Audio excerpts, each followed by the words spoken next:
नमस्कार, मैं रचना शर्मा। चढ़ती कला टाइम टीवी देख रहे सभी दर्शकों का स्वागत करती हूं। आप देख रहे हैं हरियाणा न्यूज। समाचारों की शुरुआत से पहले एक नजर आज की मुख्य सुर्खियों पर।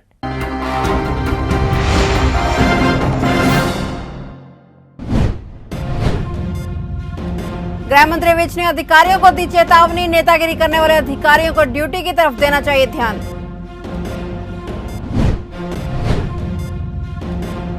डिप्टी सीएम दुष्यंत चौटाला के अधिकारियों को फटकार, बोले सरकारी बोझ नहीं, जनता के सेवक बनकर करे काम।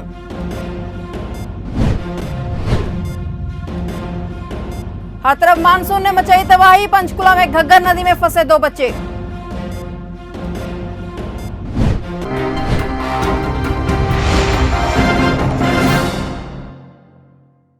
और अब समाचार विस्तार से।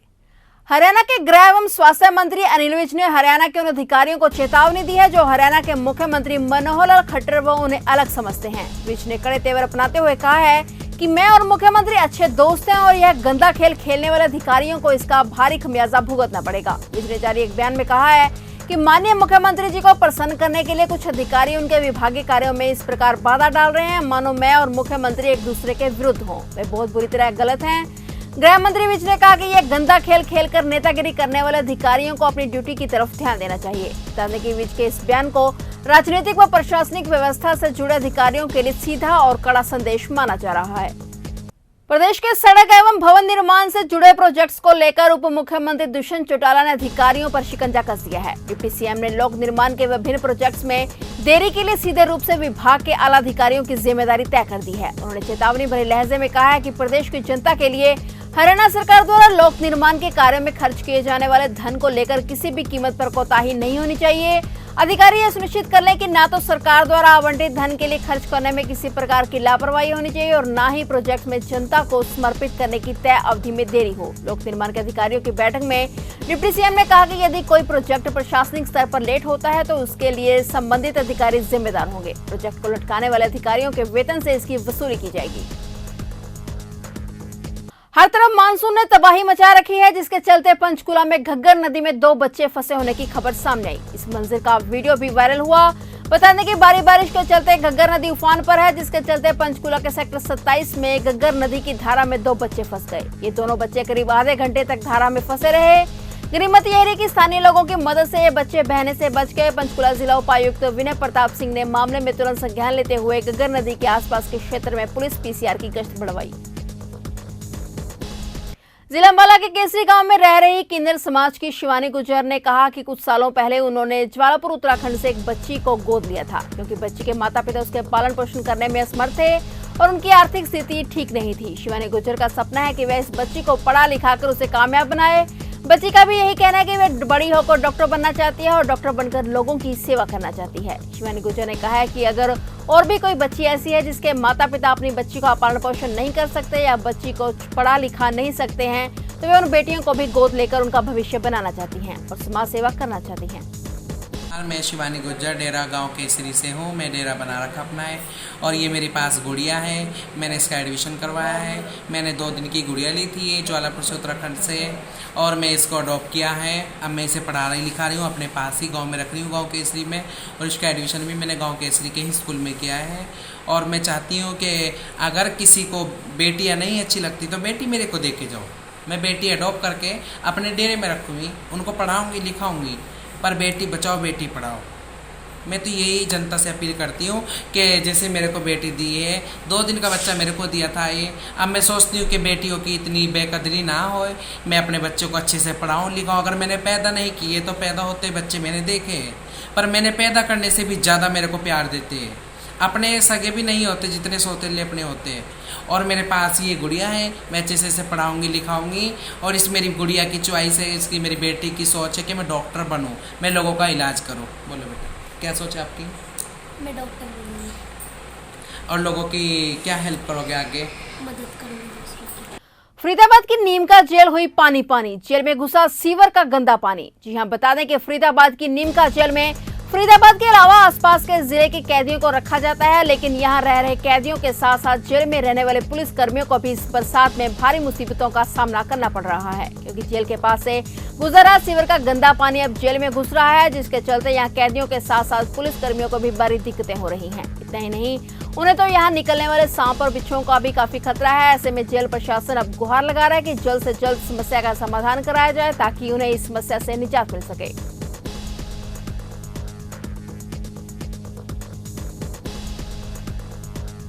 नरेंद्र जी, ये जो समस्या बन रही है, आपने जूते हाथ में ले रखे हैं, क्या वजह है, क्या कुछ दिक्कत आ रही है? इधर पूरा सीवर का पानी भरा हुआ है चारों तरफ के। अच्छा, घुटने तक पानी है यहाँ पे। कितनी समस्या आ रही है आपको? समस्या बहुत आ रही है, दिन में भी रात में भी निकलते हैं, सांप भी है, कीड़े भी हैं यहाँ पे, बहुत सांप है यहाँ पे। अच्छा, ये कौन सी जगह है जहाँ हम मौजूद हैं फिलहाल? ये नीम का जेल, ये नीम का जेल है। नीम का जेल है जी। तो क्या कोई जो डिपार्टमेंट वाले हैं वो इस पर कोई ध्यान नहीं दे रहे हैं, क्योंकि जो समस्या आ रही है इसके अंदर? डिपार्टमेंट वाले तो ध्यान दे रहे हैं, लेकिन क्या करें, पानी नहीं, पब्लिक हेल्थ वाले डिपार्टमेंट की बात कर रहे हैं। पब्लिक हेल्थ वाले कुछ नहीं कर रहे हैं इस पर। तो ये पानी आ कहाँ से रहा है? पीछे से ये पीछे ये सीवर ट्रीटमेंट प्लांट है, उधर से पूरा पानी आ रहा है अंदर ही। जिला पुलिस कुरुक्षेत्र के अपराध शाखा एक की टीम ने 2016 से वंचित अपराधी गर्वित वासी सेक्टर 30 को गिरफ्तार करने में सफलता हासिल कर ली है। सेक्टर 8 स्थित अपराध शाखा 1 में जानकारी देते हुए डीएसपी क्राइम नरेंद्र कुमार ने बताया कि सीआईए 1 की टीम ने गुप्त सूचना के आधार पर 2016 से वंचित आरोपी गर्वित को जिला जेल कुरुक्षेत्र के सामने से काबू कर लिया है। आरोपी के कब्जे से 32 बोर की एक पिस्टल भी बरामद की गई है। आरोपी ने कई वारदातों को अंजाम दिया है। डीएसपी नरेंद्र कुमार ने बताया कि आरोपी के खिलाफ कुरुक्षेत्र में 9 मामले दर्ज हैं और आरोपी वर्ष 2020 में जेल भी जा चुका है। हमारी सीआईए 1 की टीम ने एक अपराधी जो हैबिचुअल अपराधी है, जो 2016 से क्राइम करता रहा है, जिसका नाम गर्वित उर्फ प्रिंस है, जो सेक्टर 30 कुरुक्षेत्र का रहने वाला है, जिसके खिलाफ 2016 में एक मामला दर्ज है और 2017 में एक मामला दर्ज है, 2019 में 3 मामले दर्ज हैं और उसके बाद वो पकड़ा गया था और 2020 में जेल में रहा। जेल से आने के बाद उसने 2021 में 3 और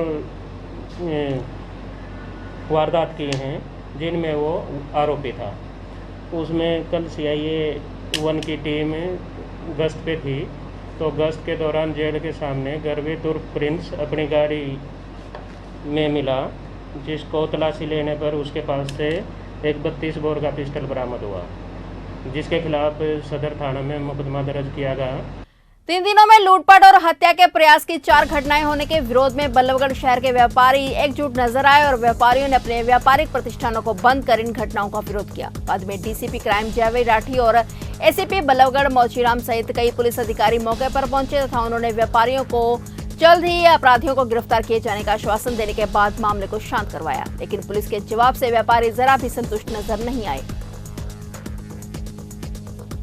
एरिया में गश्त बढ़ाई जाए, सीसीटीवी कैमरे लगाए जाए, तो गश्त हम बढ़ाएंगे और जो सीसीटीवी कैमरा है उन पॉइंटों को चिन्हित करके हम सीसीटीवी कैमरा लगवाएंगे। जो 3 वारदात हुई हैं उनको भी हम शीघ्र ट्रेस आउट करेंगे। एसीपी साहब, चौकी से बहुत करीब वारदात हुई, एक 100 मीटर की दूरी पर, एक 50 मीटर की दूरी पर, क्या माना जाए, क्या मानते हैं आप? ऐसा है, वारदात का कभी पता नहीं चलता किस टाइम वारदात होगी, लेकिन वारदात हुई है तो हम उसको ट्रेस आउट करेंगे और पुलिस की प्रेजेंस रखेंगे हम बाजार में। ठीक है जी।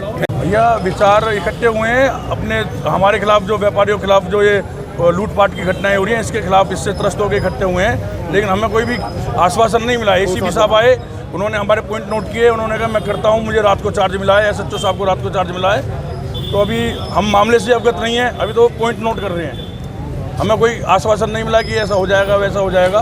उन्होंने गश्त के लिए हमें आश्वासन दिया है कि हम गश्त सुचारू रूप से करवाएंगे, दिन में भी, रात को भी, दोपहर में भी। एक गश्त का आश्वासन मिला, इसके अलावा हमें और कोई आश्वासन नहीं मिला है। फरीदाबाद नगर निगम कार्यालय में मूलभूत सुविधाएं उपलब्ध न होने के चलते निगम के क्लरिकल स्टाफ ने काम ठप कर दिया। उन्होंने कहा कि यह काम करने के लिए आवश्यक वस्तुओं की कमी के चलते उन्हें यह कदम उठाना पड़ा है। इनमें से कोई भी मांग व्यक्तिगत नहीं है, सभी मांगे बेहद मामूली स्तर की हैं। कर्मचारियों ने यह भी कहा कि इनमें से कोई भी मांग वह अपने लिए नहीं कर रहे हैं, यह सरकारी तंत्र को चलाने के लिए मूलभूत सुविधाओं की जरूरत भर है।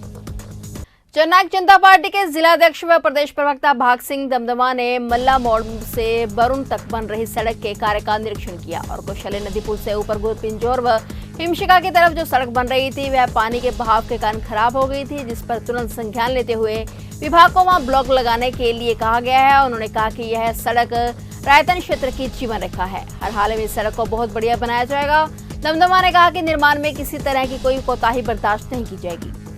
कालका स्वास्थ्य केंद्र जर्जर हालत में है, जिसे देखकर ऐसा लगता है कि पहले इसे ही इलाज की जरूरत है, तभी यह किसी मरीज का इलाज कर पाएगा। छत से पानी जगह जगह टपक रहा था और हालात ऐसे थे कि पानी टपक भी ट्यूबलाइट के ऊपर से रहा था। ट्यूबलाइट जल रही थी और अगर कहीं शॉर्ट सर्किट हो जाए तो इसकी कोई भी चपेट में आ सकता था। और इसकी जिम्मेदारी किसकी होगी? जब लोगों से इस बारे में बात की गई तो उन्होंने स्वास्थ्य मंत्री अनिल विज से एक दौरा कालका हॉस्पिटल का भी करने के लिए मांग की, ताकि शायद इस हॉस्पिटल का कोई सुधार हो सके। बेशक कोरोना की लहर धीमी पड़ रही है, लेकिन सरकार व प्रशासन इसमें जुटे हुए हैं कि सभी को वैक्सीन लगाई जाए, और जिसके चलते ओटा आसरा सोसाइटी के सहयोग से यमुना ग्रुप ऑफ इंस्टीट्यूट में एक वैक्सीनेशन कैंप का आयोजन किया गया। इसमें हजारों की संख्या में आसपास के ग्रामीण पहुंचे, लेकिन 500 डोज होने की वजह से सभी को वैक्सीन नहीं लग पाई। इसके चलते अब अगला कैंप लगने की तैयारी हो चुकी है। इसमें जिला उपायुक्त व डॉक्टर सिविल सर्जन ने भी अगले कैंप के लिए हामी भर दी है।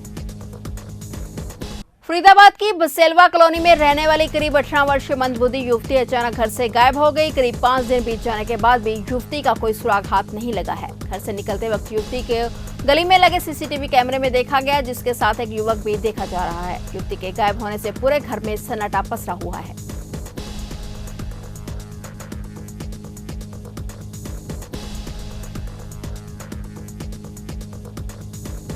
नाम है आपका? सर मेरा नाम पवन है। पवन जी, क्या हुआ? सिस्टर गायब है आपकी, क्या था पूरा? जी सर, शुक्रवार को सर वो पता नहीं थोड़ी माइंडली वीक थी, पर शुक्रवार को उसके दिमाग में पता नहीं क्या आया कि वो घर से अपना बैग पैक करके वो घर से निकल जाती है।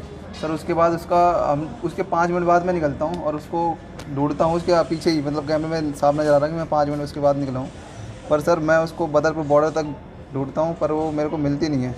ना तो सर उसके पास किराए के पैसे हैं और ना ही उसे घर का एड्रेस, ना गाँव का एड्रेस, कहीं का नहीं पता। तो क्या शक है किसी के ऊपर कोई लेके गया? सर शक है, एक लड़का फ़ोटो में उसके वीडियो में दिखाई दे रहा है। कौन है वो लड़का? और वो लड़का सर गाजियाबाद का रहने वाला है। उसके बाद उसका कुछ पता नहीं चल रहा सर, वो भी उसी दिन घर से निकला है। कौन है वो लड़का? सर यहाँ किराए पे आया था, किसी के रिश्तेदारी में आया था।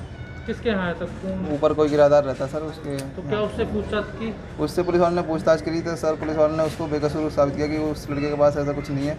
पर हमें ऐसा लगता है कि शायद क्योंकि लड़की के पास ना सर किराए के पैसे हैं और ना ही उसे घर का एड्रेस, ना गांव का एड्रेस पता है, उसको हमें लगता है कि बहला फुसला के कोई ले गया है। तो शिकायत आपने अभी कहाँ दी हुई है? हमने सर ये ओल्ड फरीदाबाद इसमें पुलिस स्टेशन में दी है। तो किस प्रकार की पुलिस की कार्रवाई चल रही है? पुलिस वालों ने सर इश्तिहार बनवाए हैं और पोस्टर अपनी तरफ से जो उनकी कार्रवाई है उन्होंने करी है। बाकी सर हम कह रहे हैं कि सर उसकी कुछ चल रही है कार्रवाई, वो ये कहते हैं हमारी तरफ से सारी कागजी कार्रवाई पूरी है। बाकी अब कोई भी फोन आता, कोई पता चलता है तो हम सीधा आपको इन्फॉर्म करेंगे। जिला अंबाला के केसरी गांव में किन्नर समाज की शिवानी गुर्जर ने शमशान घाट में जाकर पौधारोपण किया। उन्होंने कहा कि पौधे हमारे जीवन का अभिन्न अंग है और इसके लिए सभी को आगे आना चाहिए। कोरोना काल में देखने को मिला कि किस प्रकार से हमें ऑक्सीजन की कमी से जूझना पड़ा। ऑक्सीजन की कमी को पूरा करने के लिए पौधों का होना बहुत जरूरी है। शिवानी गुर्जर ने कहा कि पीपल के वृक्ष ज्यादा मात्रा में लगाएं, क्योंकि पीपल का वृक्ष दूसरे वृक्ष की अपेक्षा ज्यादा ऑक्सीजन छोड़ता है। फिलहाल हरियाणा न्यूज में इतना ही। तब तक के लिए देखते रहिए चढ़ती कला टाइम टीवी और मुझे दीजिए इजाजत। धन्यवाद।